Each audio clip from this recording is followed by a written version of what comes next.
G'day, day 3. I think I'm a fully fledged YouTuber now. I think I'm gonna mix it up a bit today with a different kind of mood. I'm doing a video about how stressful today has been. Essentially, we are at 10 to 2. Bloody hell, today's gone quick. And it was supposed to be a day where I quickly, sorted the kids out, took the axolotl to the vets, then went to a party with my son. It ended up being a bit more hectic and rushing out to sort all the bits and bobs out. But when we took the axolotl to the vet, they did a X-ray on her to check. So the first thing they said to me was they were going to basically check that the sand I'd put in the tank hadn't been like eaten and swallowed and caused her to get just full of sand, so she couldn't sort of float or live or be alive or whatever. £55 for an X-ray, which I kind of thought, well, if that solves the problem, then perfect. If they just say, okay, she's full of sand, here's something that'll make her vomit it up, and then great, she's better, it's worth it, every penny. I was very frustrated to find that it could have been sand. Apparently every axolotl they've had in at this time of year has been eating sand because they're trying to get calcium from digging around for insects or something, and they've basically said that they get full of sand and then it affects their health and blah blah blah. So if you're ever looking at axolotls, don't give them sand. Apparently everyone told me it was a good substrate to use. Don't use stones. I'd been using like pebbles and rocks for ages and it'd been fine. The X-ray results came back and it wasn't sand, unfortunately. What they did say was that she was full of fluid, which I don't quite get because she lives underwater, so she would have fluid.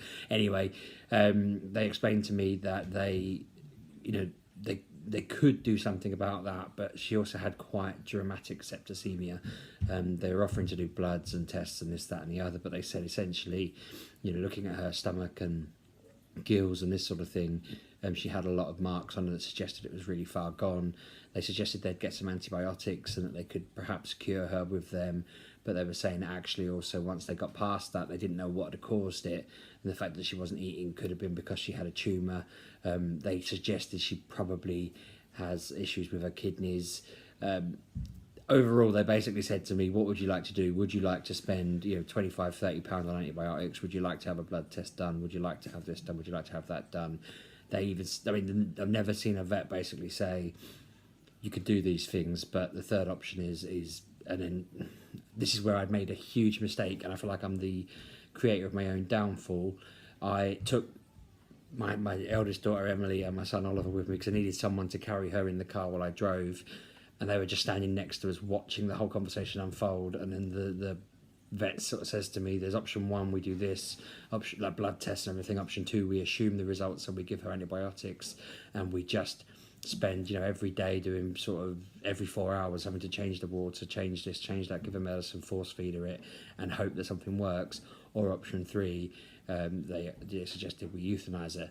So I'm there looking at my children, looking at this vet who's really kind, really helpful, but generally just saying to me, what are you going to do? I think what bothered me most was there was a second vet standing in the doorway just looking at me, almost waiting to see what I would say. And I just was just staring blankly at her. I just looked at Ash, my axolotl, and was just looking at her again, constantly listening, thinking about what the woman was saying. She left the room for a moment to get some paperwork. I kind of said, well, what's the cost of these things? Run me through it. I sort of looked at my daughter, and I think I said to her, do you know what's going on at all? And she was like, not really. And I thought, okay, I feel a bit better knowing that she's not there willing me on to do one thing over another. She didn't know what was going on. My son was too busy banging against the wall and dancing in the corner, which again, it's just, you look back at something, you think that was pretty awkward. But she came back in, and I just sort of said to her, look, what are the chances of anything we do working? I can't afford to go through a battery of tests to try and find out what the answer is. But I kind of thought antibiotics isn't too expensive. I can get away with doing that. The time isn't too bad. It would have been a bit of a hassle for my wife in the day while I was at work, but we could have done it. But she essentially just said to me, like, it would cost, but it probably wouldn't work. So so I opted for that, and they were really kind to us. They basically just said, don't worry about going to reception and paying and this, that and the other. Just take your kids and get in the car and we'll sort it out later, kind of thing. They've said to me, just you go, be with your family. I think they could tell that I was incredibly stressed out. I mean, it's something that my wife, my dad, people have been saying to me lately, maybe I've been feeling unwell for the past few years because I'm just unnaturally stressed about everything that ever, whatever, you know. And I think in that moment, I didn't know what to do. She even said to me, do you want to ring your wife? I said, well, my wife's currently doing a park run marathon thing. I can't, you know, she's not going to have a phone on. She's not going to be able to answer the question. You know, not that I'd have put it on her. I wouldn't have said to her, what are you going to do? Are you going to save the axolotl's life? You know, I knew she'd basically say to me, I'll support what you want to do. But ultimately, it wasn't really a decision. It was more of a, do you want to try? I think the vet didn't want to say to us, it's over. She wanted to say, what do you want to do? Part of me, again, and I don't want to talk about it, part of me always feels awkward with them because they're animal lovers, so they don't want you to say, kill it, you know, get rid of it. But then also they're a business, so you almost don't want to say, run every test under the sun, I'll just give you, you know, the keys to my bank account. I don't know, that's not how it works, but see, I start talking nonsense when I'm frazzled. Yeah, she just, so, and that starts running through my head though. When I'm in that stress, I'm thinking, is she just trying to get tests out of me for a lost cause? I don't think she is. She's a vet. They're good people. Is she going to judge the hell out of me? Is this woman standing in the corner looking at me and the vet having a conversation? Is she judging me? I don't even know her. Do I care if she's judging me? I want to make the decision that's right for the pet. Is the pet in pain? And I just kept trying to get the vet to say to me, you know, because I just wanted to get clarification. Are the antibiotics going to hurt? Is it going to cause issues?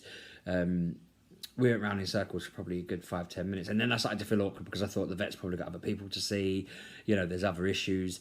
She's probably got pets out back that need her care, and I'm here fanning around over like a small animal, which I know everything matters to me. It matters more than anything else, kind of thing. But it was horrific. And then I kind of walked to the car, and my son's asking me all these awkward questions. You know, are we coming back for her later? I had to get in the car and basically say, we're not coming back for her. You know, they've had to put her to sleep. Interestingly, they said they give him an injection under anaesthetic, and she said that, I mean, it's, again, I feel like, I don't know, as an adult I get all cynical. Like, she said to me, we cremate them, and then unless you want the ashes back, we scatter them at a lake in like a group kind of batch. And I thought, well, that's quite nice. That's, you know, I don't have a need I don't know what I would do with the ashes of an axolotl. I don't know what I'd do with the remains other than try and find somewhere in my garden to bury them. That's very much kind of a, you handle it. I hadn't really thought about this. I hadn't really prepared for it. But in the car, it was just, I mean, my son just said to me, something. I said to him, I'm afraid she's, you know, died. And he was just like, he's being 5. I don't blame him. His reaction was, I hate you. I thought she was going to live forever. You know, why did she have to, you know, and I'm there thinking, oh God. And then my daughter's crying in the front, so I had to go between the front door and the back door of the car, sort of giving her a hug, calming her down. Then my son started getting upset, and then I calmed him down, and I got in the car and I was upset, and it was just horrific. And then I texted my wife to let her know, because I know she was on her run. I didn't want her to ring us all happy and asking how things were. And by the time I got through to her, she hadn't seen the text because she'd been driving back. And I had to basically take him to one of his classmates. It was their 5th birthday party straight after. So the appointment at the vet was at 10 and the party was at 11. And my son's telling me how, you know, I'm going to tell everyone about the axolotl. And I'm like, no, you can't just go to a party and tell everyone your pet's just died and, you know, depress everyone. So, I mean, fortunately, I think it's probably the best thing for them that they went straight into that. I got to just sit there for 2 hours. I mean, I had a chat with another dad, and I said to him that it had happened, and I was nervous because I thought my son was going to basically wreck everyone's day with his sadness. But no, he was good as gold, and I think that was probably meant to be the most stressful part of the day, the party. But he was really good until the end. Right at the end, he said he needed the loo, and I again did it to myself, made my own life hard. He come to me and said, I need the toilet. I said, they're just over there, off you go. And he basically went away, and then about 5 minutes later, another parent came up and said, I think your son needs you. And I went in the toilet, poo everywhere, absolutely everywhere. I tried to clean a bit up. I don't know, the people of Big Sky, Peterborough. I'm sorry, you're probably not watching, but I'm sorry. I had to bin his clothes and just leave. Basically, I just cleaned him up, put him in the car. He was sort of got his party bag and everything. My daughter finished playing. I just said goodbye and left. I had the conversation with another dad while my son was in there. I said, I don't know whether I should have really let him go on his own. I said, he's 5. If he needs to nip to the toilet, he'll be all right. And we agreed, you've got to let him be independent, you know. And I said, yeah, I'm just worried that in a minute I'll go in there and there'll just be carnage. And we laughed, and then seconds later, that parent came along and said to me, yeah, you might want to nip in. I just don't want to make any more decisions, I think, for the rest of the day. That's it now. No more decisions, or at least ones that can have that kind of outfall, because, yeah, I'm worn out. I'm exhausted. I think once I've edited this and put it online, I'm just going to lay on the sofa and wallow. I feel a little bit... I don't know. I just feel beaten today. I released the worms that I'd bought to feed the axolotl into the local field. I felt like, oh, that's good. At least these guys don't get to be eaten now. They get to survive. Threw them into the farmer's field, and then thought, there's about 50 birds up there watching me do this. So I didn't look back. I walked away thinking, nope, they're free now. They've all started their own lives. I've got a fish tank full of shrimp that, I mean, where do you put them? How do I dispose of them now?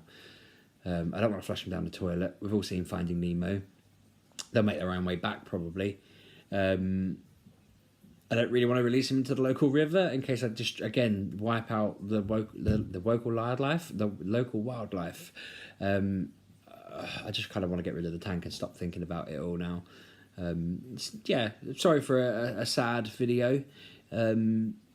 I'm just beaten today. I'm only been 3 in, and I'm already doing these depressing... like an episode of Scrubs. I'm going to hit you in the feels, and then someone's going to call me a moron or something. But anyway, thank you for watching. I don't know how you like an episode like this, really, but hit subscribe. That'll cheer me up. That sounds awful. I'm using the fact that I've lost my pet for subscribes. I'm really a YouTuber, aren't I? Just watch again tomorrow.